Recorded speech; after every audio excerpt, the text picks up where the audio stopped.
ওই দিন উনি ইটের বাড়িটারি খাওয়ার পর উনি অসুস্থ, এই দিন ওইভাবে বাসা থেকে বের হয় নাই, ওনার ওইভাবে কোনো কিছু নাই। উনি মনে করেন হয়তো কোনো মন্ত্রী ইন্টারভিউ নিছে, ওটা ফোনে রেকর্ড করে পরে ওইটাই নিউজ করছে, এর বাইরে কোনো কিছু ফোনে ওরা পায় নাই।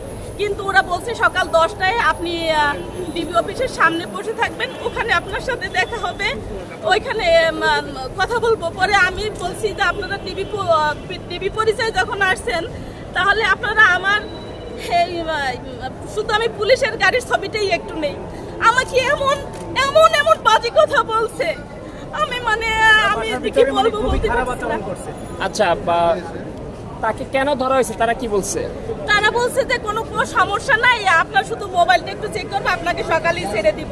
আমাকে ডিবি অফিসে যেতে বলছে, আমি সকাল থেকে ওখানে বসে ছিলাম, কিন্তু কেউ আমাকে ওনার খবর দিতে পারে নাই যে উনি বেঁচে আছে বা ওনাকে এখানে নিয়ে আসছি। আমার এক ডিবি অফিসে